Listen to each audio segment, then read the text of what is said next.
Assalamualaikum dan selamat pagi menceriakan pagi anda. Hari ini bersiaran pastinya adalah Apa Khabar Malaysia bersama saya Nurdaya dan juga Cik Salihah kita hari ini pink.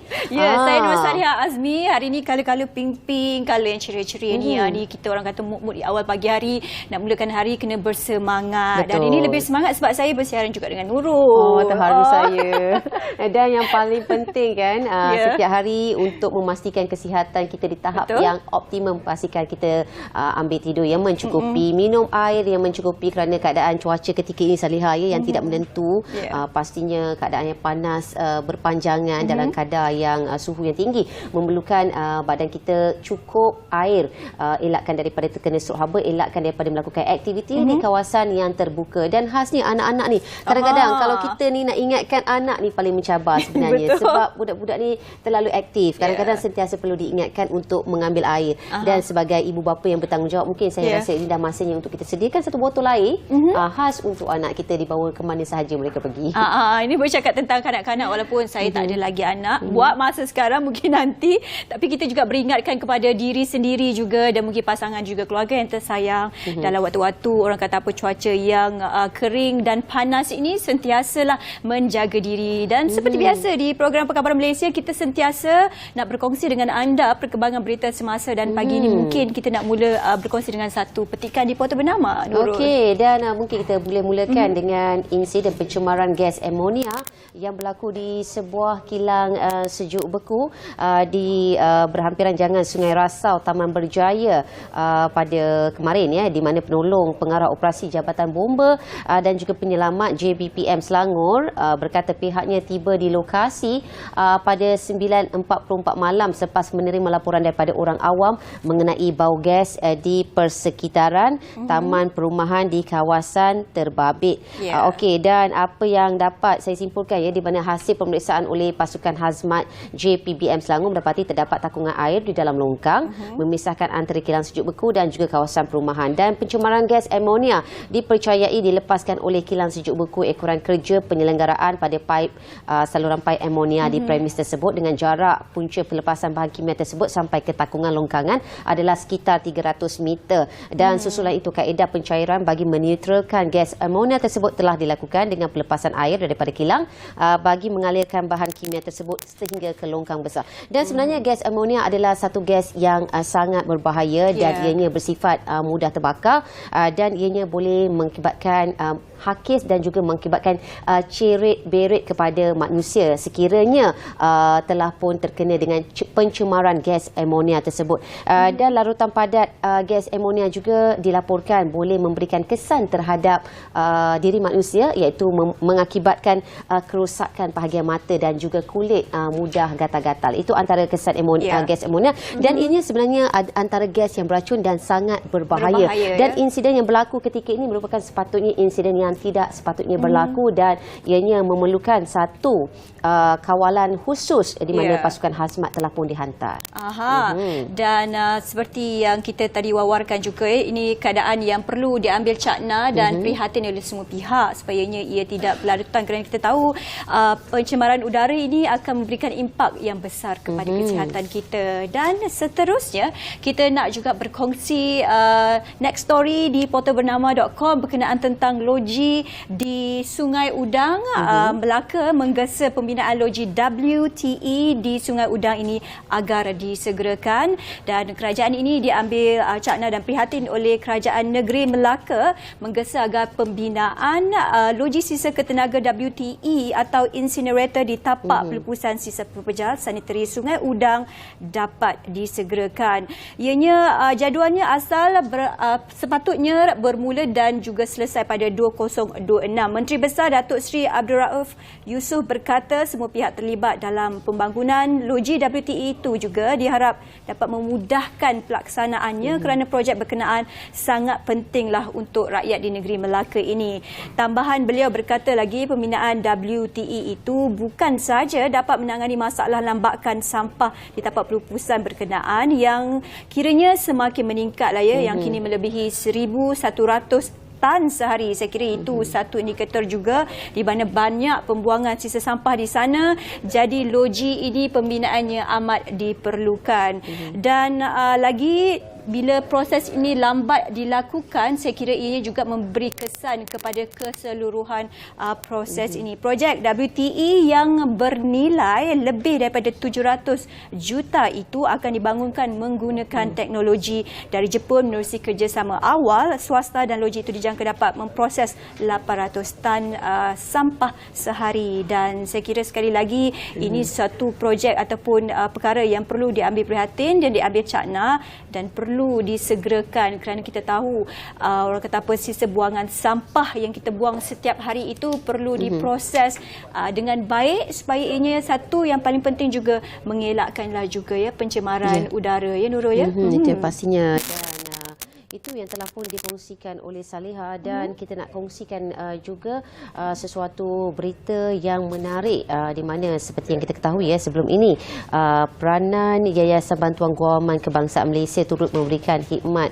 guaman percuma, di mana Parlimen ketika ini akan melaksanakan kajian menyeluruh berhubung penggubalan Akta Pembelaan Awam untuk memperkasakan akses bantuan guaman bagi kes jenayah kepada golongan yang kurang berkemampuan, di mana Menteri di Jabatan Perdana Menteri Undang-Undang dan Reformasi Institusi iaitu Datuk Seri Azalina Osman berkata untuk mendapatkan penilaian terbaik bagi model dan format akta itu, kajian akan meliputi perbandingan pelaksanaan peraturan seumpamanya di luar negara serta parameter penggubalannya. Maksudnya di sini adalah kajian menyeluruh akan diguna pakai untuk mengkaji untuk memperkasakan akses bantuan guaman bagi kes jenayah kepada golongan yang kurang berkemampuan ini. Dan ketika ini sebanyak 10 fakulti undang-undang daripada IPT tempatan dan swasta di Malaysia seperti Universiti Malaya dan UKM akan terlibat dalam kajian ini. Dia bertujuan untuk menambah baik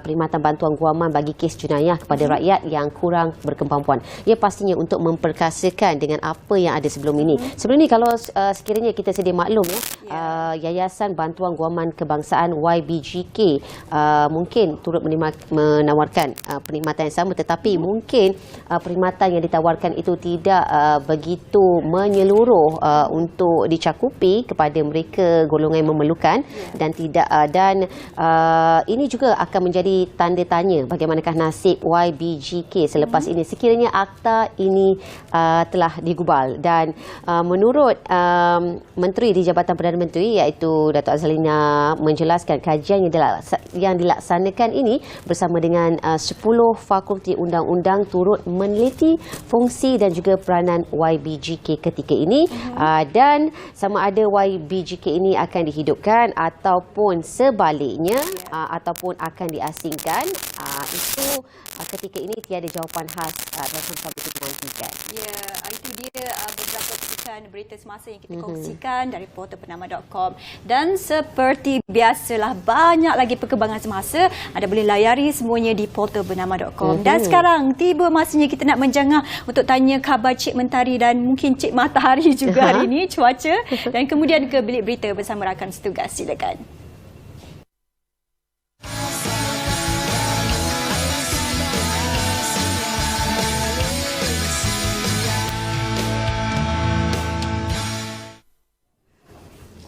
Terima kasih di atas kesetiaan anda bersama kami. Hari ini kita nak menyelusuri ataupun nak berkongsikan satu topik yang begitu menarik sekali dalam kehidupan kita, iaitu AI. Betul.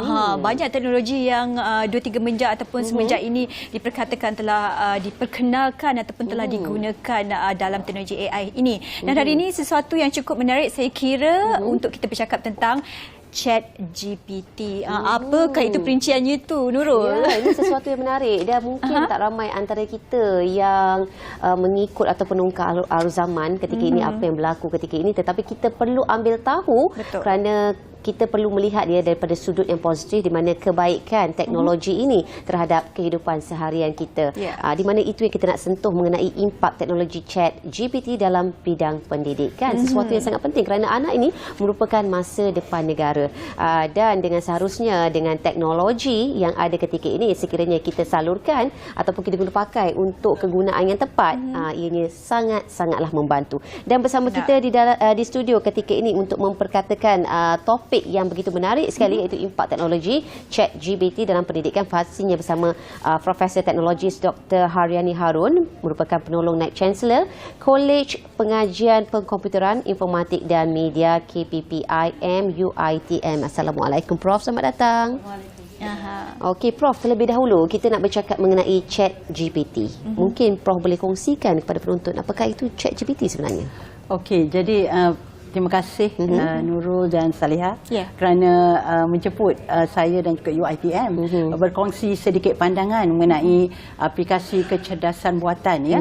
Jadi kalau seperti yang tadi Nurul dan Saliha sebut pun ya, kalau kita cakap pasal ChatGPT, perkataan AI itu tak pernah lekang. Kerana dia sebenarnya satu aplikasi yang berdasarkan AI ataupun yang kita panggil kecerdasan buatan. Jadi kalau ikut segi namanya ya, Chat GPT ya. G itu sebenarnya adalah untuk bahasa Inggerisnya generative. P itu ialah pre-train. And then T adalah transformer. Betul. So kalau tengok perkataan awalnya chat ya. Chat tu kalau dalam bahasa Melayunya adalah sembang. Ya. Sembang yang telah satu aplikasi yang kita sembang tetapi dia telah ditrain dahulu. Ditrain dahulu menggunakan algoritma yang berdasarkan kecerdasan buatan. Jadi kalau kita lihat adakah ChatGPT ni sesuatu teknologi yang baru dan kita tak bolehlah katakan yang ia adalah sesuatu yang tak pernah digunakan sebelum ini.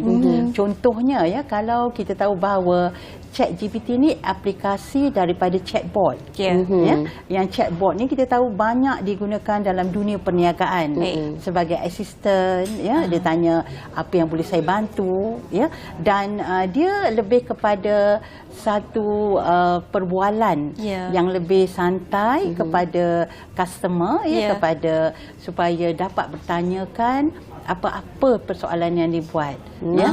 Jadi bot ni sebenarnya adalah dari perkataan robot ya. Jadi dia adalah robot tetapi robot internet.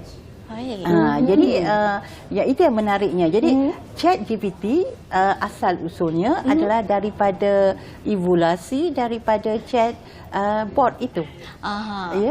Jadi secara dasarnya bila kita cakap dengan ChatGPT, dia adalah sejenis aplikasi berdasarkan bot ini yang mana dia menggunakan satu pembelajaran yang kita panggil deep learning, pembelajaran mendalam. Ya, apa yang dibuat adalah bila ChatGPT ini dia berinteraksi dengan pengguna, dia akan cuba mencari jawapan-jawapan melalui apa yang telah ada di dalam corpus text di internet. Jadi kita akan dapati bahawa dia lebih menyeluruh dan komprehensif jawapannya. Kalau berbandingkan dengan search engine, kita kata enjin pencarian seperti Google, dia hanya menyenaraikan di mana laman web yang kita boleh dapat maklumat. Tetapi sekarang ChatGPT akan memberi kita satu jawapan yang lebih menyeluruh, yang lebih menarik dalam satu situasi yang lebih sembang, in the context yang mana user tu ataupun pengguna itu bertanya. Tadi Prof ada mengatakan bahawa sebelum ni kita biasa menggunakan Google sebagai satu carian lah umum ya, banyak perkara kita lakukan di sana. Tapi bagaimana pula bila kita melihat wujudnya ChatGPT ini, adakah ianya memberikan dari segi konteks yang menambah baik ataupun mungkin dari segi persaingan, ataupun bagaimana komen Prof sendiri? Kalau dalam dunia pendidikan saya merasakan bahawa ChatGPT ini merupakan satu teknologi yang telah mengubah landscape pendidikan itu. Jadi kita kalau tengok daripada perspektif perubahan landscape itu, dia akan merubah pendidik itu sendiri. Dia terpaksa merubah bahawa kurikulum, silibus yang hendak diajar, dan juga dia mengubah pelajar itu sendiri. Jadi kalau daripada perspektif saya, bahawa ini merupakan merupakan satu teknologi yang sangat positif. Baik. Kerana kita dalam era digital, dalam era digital, dan penggunaan teknologi ini kita tidak boleh lari daripada penggunaan teknologi, terutamanya teknologi kecerdasan buatan. Okey. Ya, jadi kau tengok daripada pertanyaan Salihah tadilah, saya memang antara yang mengatakan bahawa kesannya amat positif sekiranya kita melihat kebaikan ChatGPT ini dalam ekosistem yang lengkap dalam pendidikan. Dan mungkin ketika ini penggunaan ChatGPT masih lagi belum ada kawalan, dan sekiranya kalau kita lihat kesan kebaikan, pastinya ada juga terselit keburukan sekiranya ianya digunakan tanpa ada kawalan atau hadnya.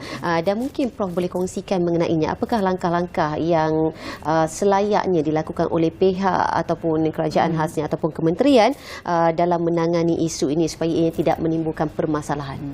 Jadi kalau kita tengok daripada apa yang kita kata cabarannya, saya tak mau mengatakan bahawa masalah yang timbul, tapi lebih kepada cabaran ChatGPT ini ialah apabila kita melihat bahawa bila kita memfokuskan ChatGPT ini kepada pelajar dan kita memberikan penilaian pelajar ini, dan di situ kita lihat bahawa dengan adanya ChatGPT, pelajar akan mula menggunakan ChatGPT untuk menjawab penilaian-penilaian yang diberikan, dan maka kita merasakan bahawa pelajar ini tidak dan dalam erti kata yang lain dia macam menirulah, tidak kreatif, tidak kreatif, hilang kreativitinya.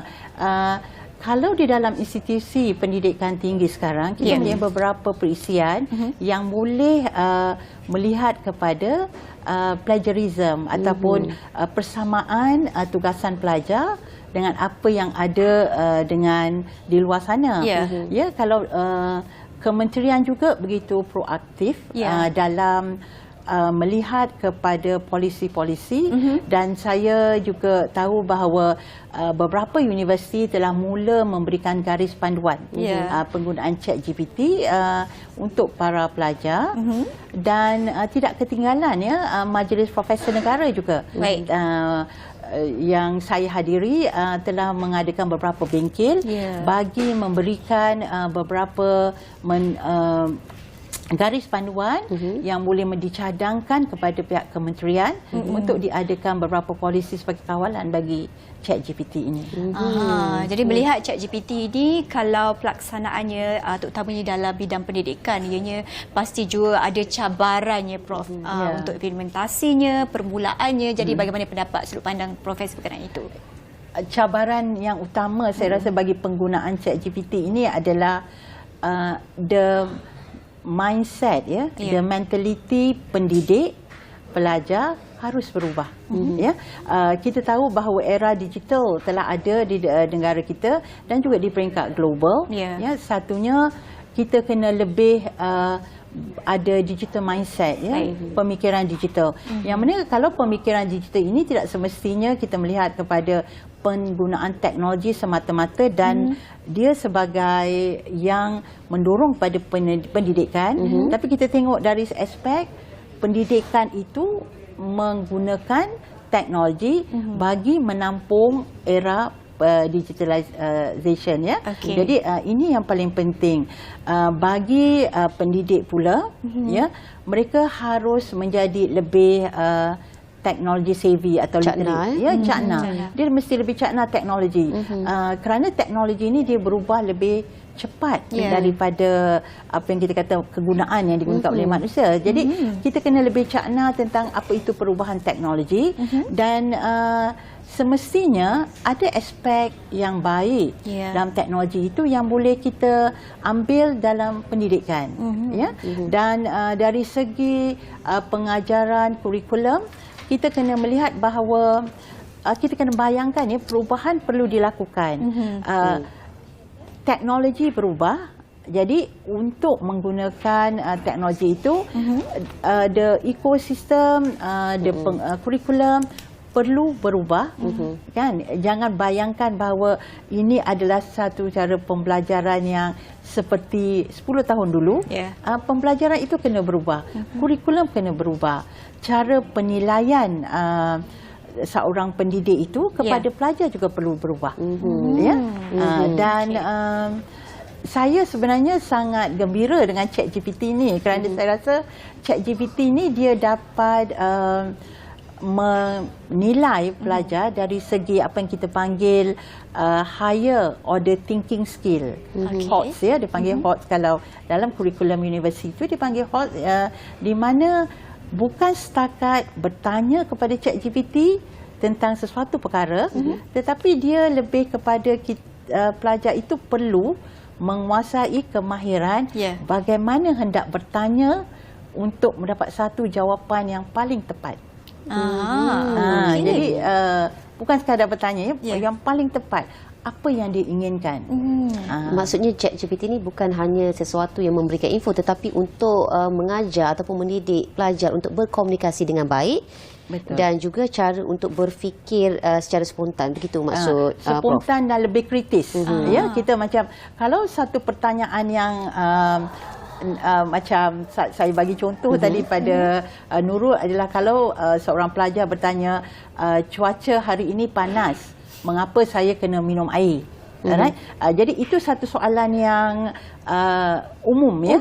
ChatGPT mungkin akan memberitahu kena minum berapa gelas air kan. Tetapi kalau pelajar ini berfikiran kritis mengatakan sekiranya saya hanya meminum 6 gelas air dan di bawah cuaca yang 32 darjah Celsius, apa akan terjadi pada badan saya? Jadi cara pelajar ini melontarkan pertanyaan itu melatih pelajar untuk berfikiran cara lebih kritis, lebih kreatif. Jadi lebih mendalam, lebih teliti soalan yang dilontarkan itu, orang kata lebih banyak jawapannya, lebih precise akan kita dapat daripada ChatGPT. Itu dia. Saya begitu teruja ya sebagai seorang ibu pastinya ketika ini untuk berkomunikasi dengan anak secara matang selepas ini.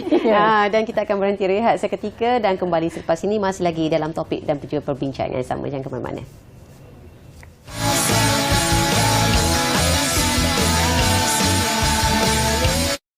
Hujung bulan lagi, duit yang dicari tidak memadai. Belanja setiap hari, FEN di sini, teman yang sejati. Dengan ikhlas hati, membantu anda berdikari. Sama-sama mendidik diri, bijak urus wang dengan informasi. Suka duka bersama kita tempuhi. Jangan-jangan jadi mangsa penipuan. Hati-hati apabila buat keputusan. Sama-sama didiklah diri dengan FE Network, Financial Education Network, agar anda bijak wang dalam segala aspek kewangan. Layari fenetwork.my atau kunjungi kami di Facebook, Instagram dan YouTube. Segalanya do it best dengan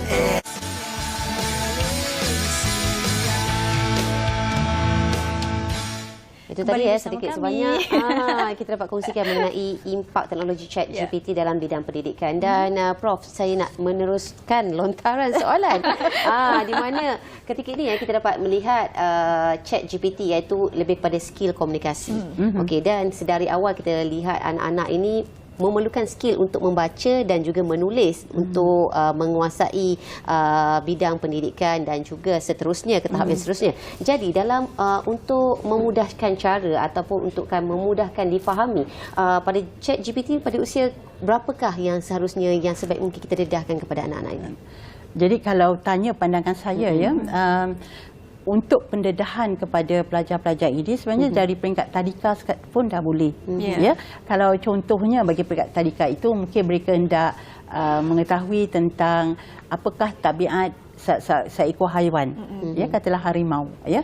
Jadi dia boleh menulis di situ dan memberikan satu pendedahan awal yang begitu asas.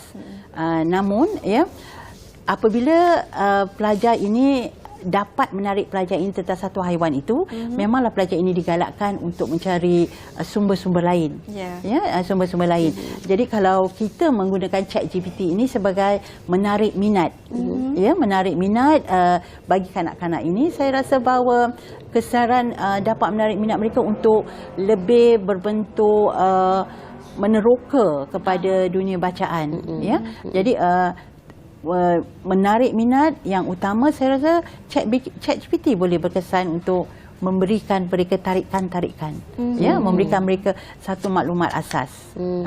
Dan di sini saya rasa pendidik juga harus peka bahawa secara awalnya bagi kalau kanak-kanak itu masih muda, kita boleh memberikan beberapa soalan yang basic, ya, kerana dengan teknologi dan kita tahu bahawa anak-anak kita zaman sekarang ya lebih terdedah kepada teknologi. Mereka yang kita panggilkan digital generation ni, ya, yang lahir-lahir memang dunianya adalah dunia teknologi, kan? Jadi benda ni menjadi satu benda yang natural atau semula jadi bagi mereka. Ya, anak-anak bila kita kasih phone tu suka sangat. Jadi rather than mereka membuat aplikasi lain, ajar mereka ChatGPT supaya memberikan mereka kesedaran, ya, menarik minat mereka untuk mendalami sesuatu pengetahuan itu. Jadi pagi ni kita mengajak ibu bapa dan semua yang di luar sana mengajar anak-anak untuk menggunakan ChatGPT ni daripada lebih leka menggunakan aplikasi yang lain. Betul. Prof. Okey, baik, bercakap tentang ChatGPT ni juga Profesor, ya, bila kita bercakap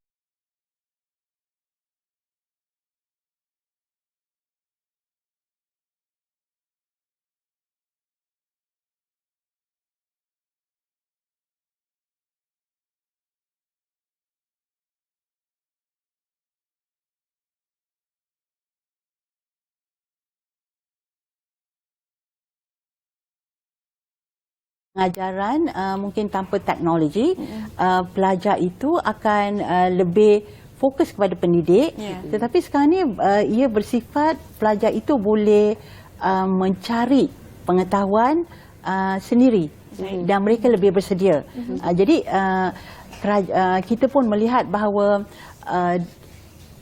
apa yang kita panggil student learning time, itu pembelajaran itu lebih memfokuskan kepada pelajar ini, dan pelajar ini akan menjadi lebih matang. Maknanya mereka lebih bersedia untuk datang ke kelas, dan pendidik di sini harus juga lebih bersedia. Mereka harus berubah kerana kita tahu yang pelajar ini adalah pelajar-pelajar yang telah sedikit sebanyak mempunyai pengetahuan tentang sesuatu isu itu. Ya, jadi dia boleh mendapat maklumat itu daripada ChatGPT, ya, dan di sini pendidik harus pandai untuk sintesis ataupun bagaimana mendapatkan apa yang pelajar itu tahu dengan pengetahuan baru yang perlu diberikan kepada para pelajar ini, supaya satu pembelajaran itu menjadi lebih bermakna. Tetapi saya nampak dia lebih berpusat kepada pelajar itu sendiri dapat menerokai apa yang mereka minat dan datang untuk menambah ilmu tentang apa yang mereka ketahui sebelum ini. Jadi saya melihat landscape itu menjadi sangat menarik di sini, supaya dan keadaan pembelajaran itu juga menjadi satu pembelajaran yang lebih interaktif dan lebih menjurus kepada minat pelajar itu. Dan Prof, kita nak bercakap mengenai soal integriti pula, ya.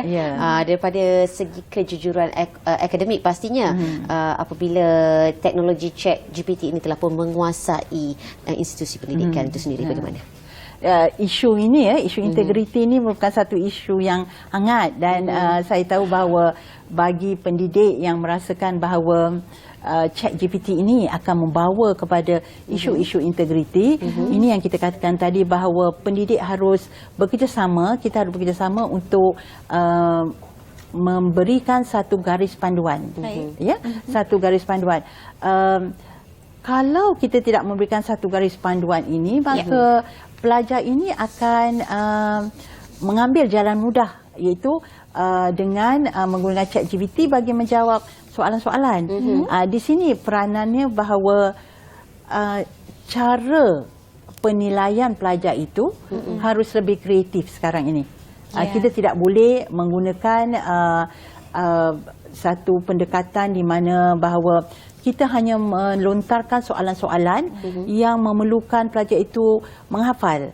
Jadi kita perlu melontarkan penilaian haruslah dibuat bagi menggalakkan pemikiran kreatif dan juga kritis pelajar-pelajar ini. Jadi saya melihatkan di sini bahawa untuk isu integriti itu, kalau kita melihat kepada senario yang kita tidak berubah, iaitu cara penilaiannya sama, maka isu integriti ini menjadi satu isu yang besar. Tetapi kalau kita lihat dari segi bahawa teknologi telah menguasai dunia pendidikan dan kita terpaksa menggunakan teknologi, maka di sini saya merasakan bahawa dengan adanya satu garis panduan dan juga perubahan dari segi pendidik tersebut dan juga kurikulum, cara kita menilai pelajar, maka saya rasa isu ini boleh diatasi. Namun begitu, seperti yang kita nyatakan tadi, memang kementerian dan juga IPT juga telah mula mengeluarkan garis-garis panduan. Okey.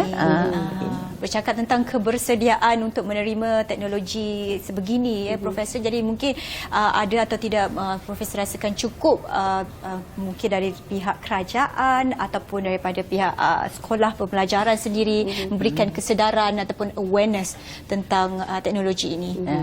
Yang itu saya rasa perlu dipergiatkan lagi kesedaran menggunakan ChatGPT ini perlu diperluaskan lagi kepada semua, kerana yang kita tidak mahu adalah hanya segolongan pelajar yang berkemampuan mungkin yang menggunakan teknologi ini dan telah menyebabkan bahawa sebahagian yang tidak mempunyai infrastruktur yang cukup tidak dapat mengakses bagi ChatGPT ataupun teknologi ini. Kerana yang paling penting adalah kesedaran penggunaan bahawa ada teknologi di sana seperti ChatGPT yang dapat sama-sama menyokong pembelajaran dan kesedaran ini perlu diberikan kepada semua. Dan juga di samping itu kita pun kena menyedarkan masyarakat bahawa ChatGPT is not everything. Dia bukan segala-galanya. Kerana kita tak mahu bahawa pelajar mengatakan bahawa tanpa ChatGPT itu everything must be based on ChatGPT. Tidak. Kita tahu bahawa buat masa ini pun kalau kita bertanya soalan kepada ChatGPT itu, kita dapati bahawa jawapannya ada kalanya tidak tepat. Kerana kekangan ChatGPT sekarang adalah dia hanya berjaya menarik maklumat daripada corpus text di internet hanya sehingga 2021. Di mana untuk dia belajar dapat fakta itu masih lagi terhad. Jadi di sini saya rasa banyakkan usaha inisiatif kepada semua untuk mereka mengetahui bahawa penggunaan ChatGPT ini, kesiaran penggunaannya. Baik, saya kira dia satu aplikasi yang kita harapkan menambahkan colours ataupun lebih kebaikan dalam orang kata apa bidang pendidikan kita juga. Dan banyak juga kebersediaan yang semua orang perlu diberitahu, mungkin banyakkan awareness ataupun kesedaran berkenaan tentang ChatGPT ini, bagaimana ia membantu dalam bidang pendidikan ini. Yang paling penting ibu bapa seharusnya lebih cakna mengenai ChatGPT ini sebelum untuk kita sama-sama meneliti ataupun bersama anak-anak tersebut untuk mengharungi sistem pendidikan yang mempunyai revolusi yang terkini. Dan terima kasih kita ucapkan kepada tetamu kita di studio itu Profesor Teknologis Dr. Haryani Harun, merupakan penolong Naib Chancellor Kolej Pengajian dan Perkomputeran, Informatik dan Media KPPIM daripada UiTM. Satu topik yang begitu menarik sekali. Terima kasih Prof. Nanti mungkin kita nak menjemput Prof lagi nak bertanya lebih lanjut tentang ini. Tapi selepas ini kita nak tengok satu video yang cukup menarik untuk para pencinta kucing. Miau-miau Salihah, takut kucing kan? Saya takut kucing. Sama kita saksikan.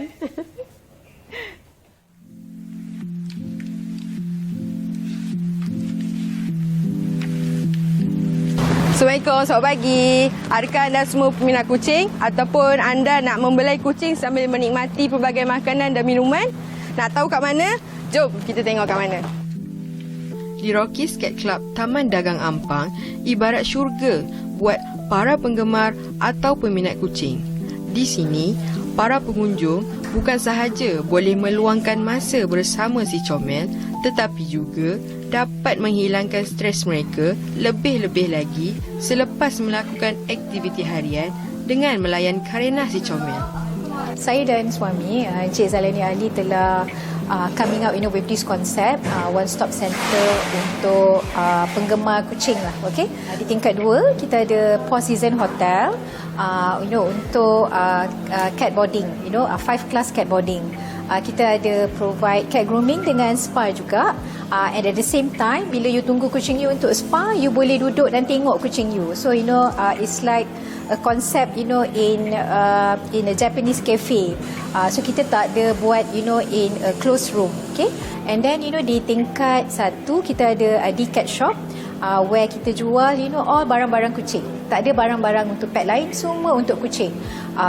Cat food, kibbles, whether it's local and imported, barang-barang untuk penjagaan kucing, aksesori, baju, segala-galanya. And then dekat bawah, dekat ground floor kita ada TWC, Coffee and Cats. So TWC ni is like cat friendly cafe.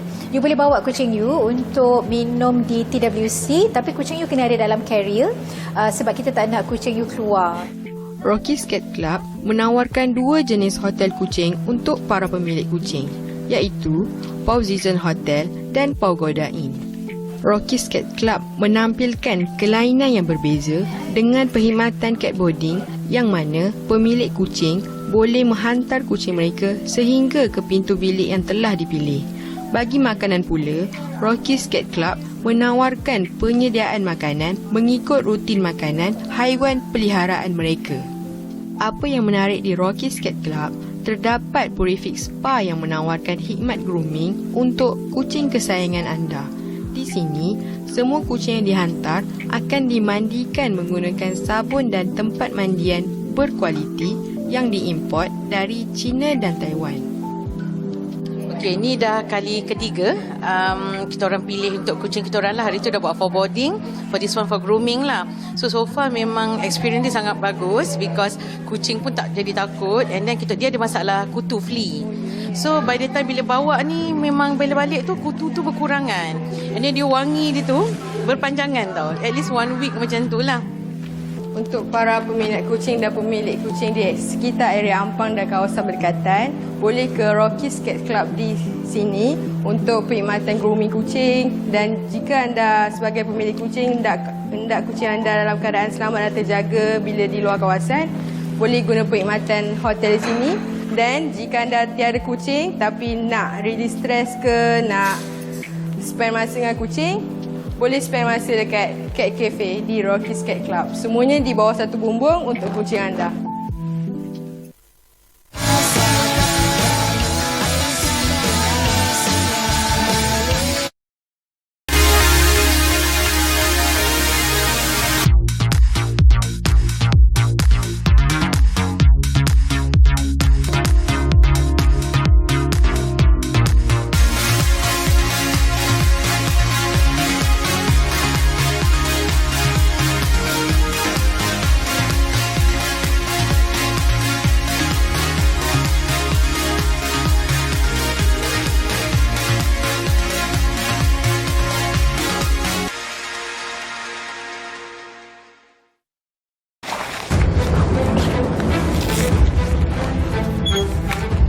Pintu dah, tingkap dah, CCTV dah, semua dah. Sayang, kenapa macam ni? Ada banyak kat luar. Siapa? Kita kena halang mereka dari masuk. Maksudnya mereka aktif pada awal pagi dan lewat petang. Mana? Tu? Benda ni je lah. Lindungi diri anda daripada musuh. Gunakan perlindungan.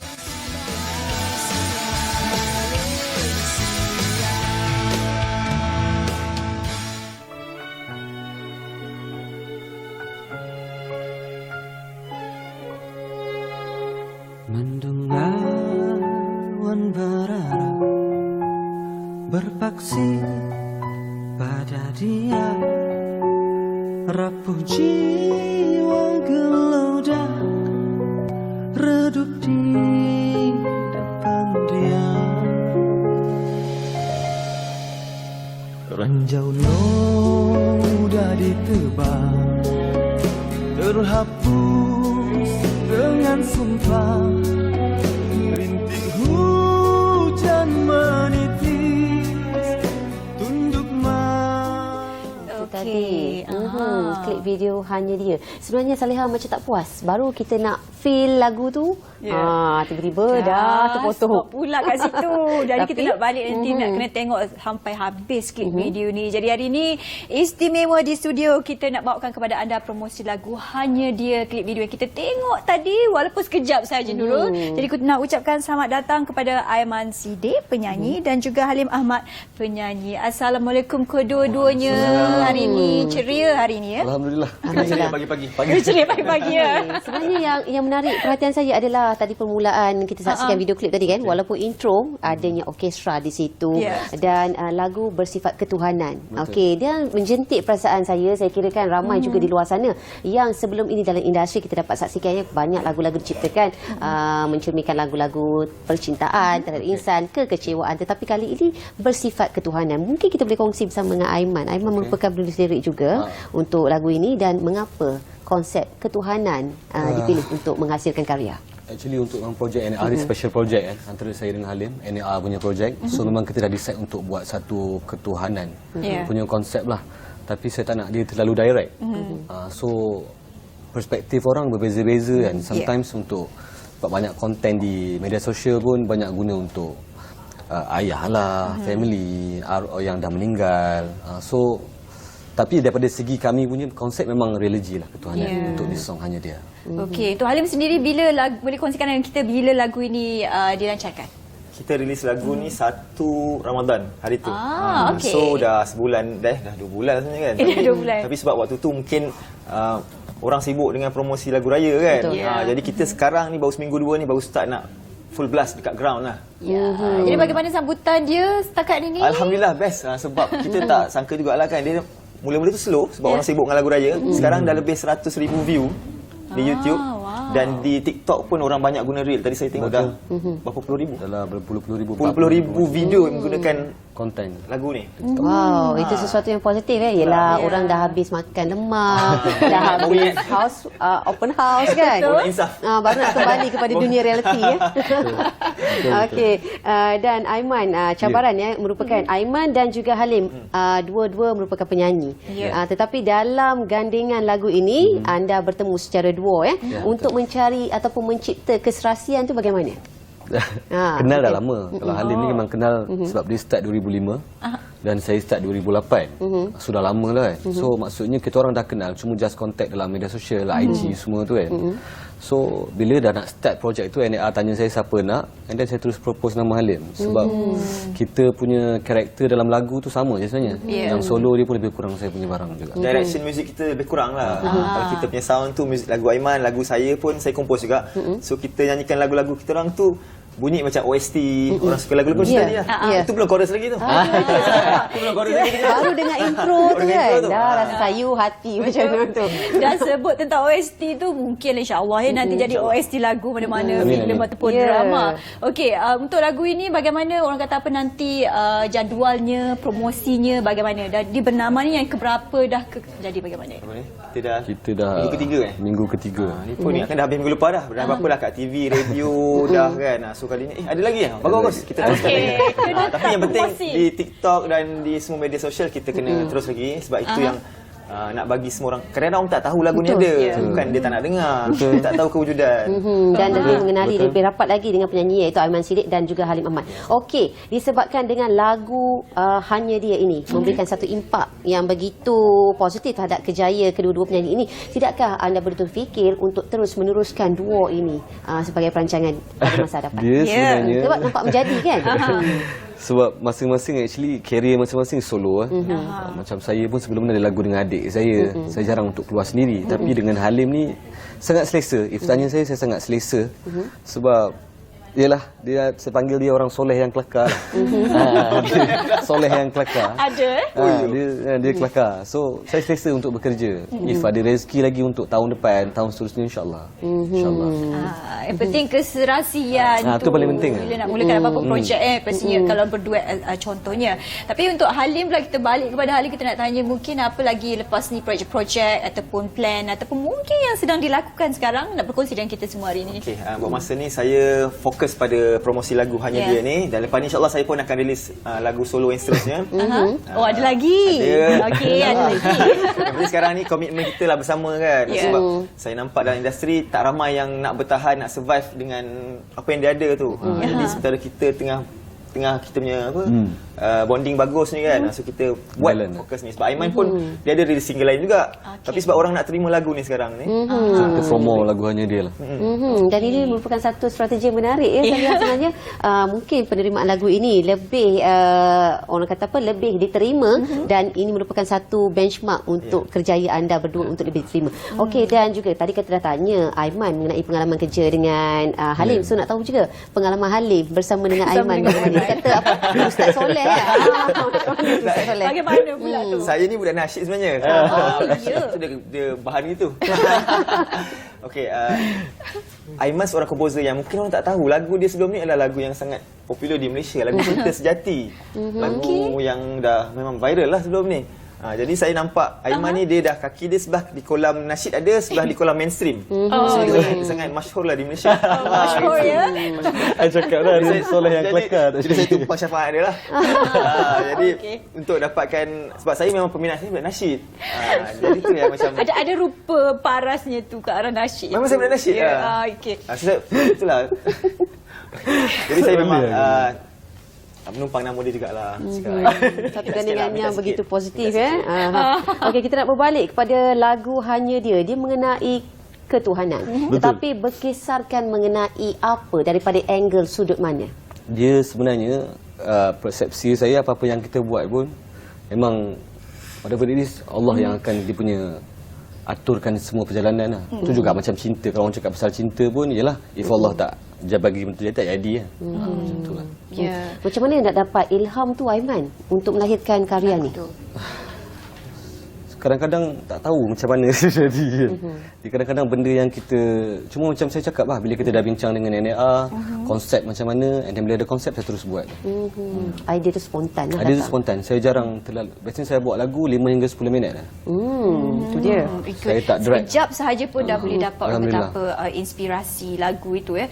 Kita tanya Halim pula. Jadi lagu ini Hanya Dia ni baru riliskan ya. Jadi bagaimana selepas ini orang kata lagu ini mungkin memberi inspirasi untuk lagu yang seterusnya ke selepas ini bagi Halim? Lagu ni direction dia memang sama. Kita punya direction sama, muzik masing-masing. So bagi saya orang nampak Halim ni sebagai apa, produk ni kena dengan Halim lah. Jadi dia akan bantu untuk lagu-lagu seterusnya lah. Semua tak tahu nak cakap macam mana. Dia tapi memberikan impak positif lah. Sebab tu lah bila komen di YouTube tu kan, orang cakap lah, oh terima kasih Aiman kerana kenalkan Halim Ahmad pada dia. Tak boleh lah. Baru kenal. Okey, itu dia. Dan sebenarnya kita ni dah bawa-bawa alang-alang kan, Saleha dah bawa penyanyi ni ke studio kan. Betul. Rasa macam rugi je kalau kita tak dapat dengar suara dia live. Apa kata kalau kita dapat kongsikan bersama dengan penonton eksklusif ni? Live. Mungkin sedikit boleh kongsikan. Pagi boleh menyanyi kan? Chorus Hanya cinta pada dia, hanya kasih pada dia, hanya rindu pada dia, dialah segalanya. Hanya cinta pada dia, hanya kasih pada dia, hanya rindu pada dia, dialah segalanya. Itu dia begitu merdu suaranya ya. Masuk di kalbu. Dari itu dia dapat kita dengar tadi kombinasi dua genre yang berbeza.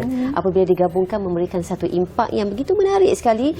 Dan mungkin Halim boleh kongsikan mengenai harapan terhadap lagu Hanya Dia ni. Okay, saya memang berharap lagu ni terus diterima dan orang yang menonton di Bernama hari ni khususnya kan. Ini mungkin tak tahu scene ataupun tak kenal kami berdua, dah mula kenal. Boleh cari kita di media sosial. Lagu ni yang pasti kena ditonton di YouTube full song. Sebab dia bukan lagu yang kita buat ala kadar kan. Lagu ni yang kita buat serius lah dengan productionnya, dengan rakamannya. Kita memang mengharapkan hasilnya orang dengar tu dia appreciate lah, memberi impak kepada kehidupan. Dan mungkin Aiman boleh kongsikan sedikit harapan. Harapan saya semoga Hanya Dia ni dapat diterima semua macam Alim cakap tadi, and semoga dia akan dapat mantu kerjaya kami sendirilah untuk lagi ke depan insya-Allah. Ya, kita juga hari ini doakan kedua-duanya untuk Halim dan juga Aiman supaya lagu Hanya Dia ini orang kata hits dan mungkin nanti jadi OST juga untuk filem atau mana-mana drama. Dan saya dengar dia punya melodi dan muzik tu tadi memang saya rasa memang lepas ni pun saya nak dengar berkali-kali lagi. Ya, Nurul ya. Bukan lepas ni nak pakai untuk Reels ke? Untuk betul. Reels, next story content saya tunggu. Dan kita ucapkan terima kasih kepada tamu kita iaitu penyanyi Hanya Dia iaitu Aiman Siddiq dan juga Halim Ahmad yang berkesempatan untuk mempromosikan dan sama-sama kita support local music.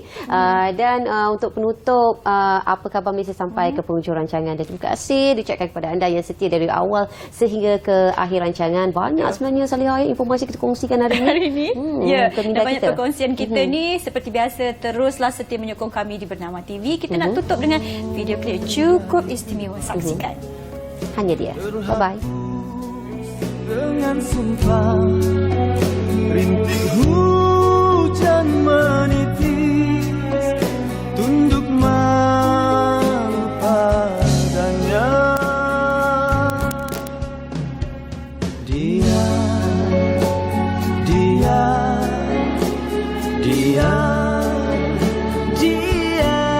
segalanya. Hanya cinta pada dia, hanya kasih pada dia, hanya rindu pada dia. Dialah segalanya, hanya cinta pada dia, hanya kasih pada dia, hanya rindu pada dia. Dialah segalanya.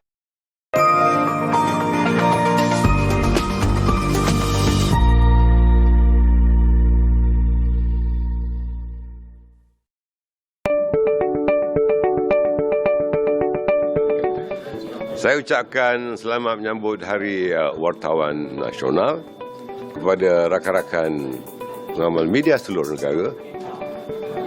Saya amat menghargai peranan wartawan sama ada dalam media konvensional, media perdana atau media sosial, dan saya harapkan sumbangan ini akan dapat dimanfaatkan bagi pembangunan negara dan kita perkukuhkan pertumbuhan ekonomi demi kesejahteraan rakyat.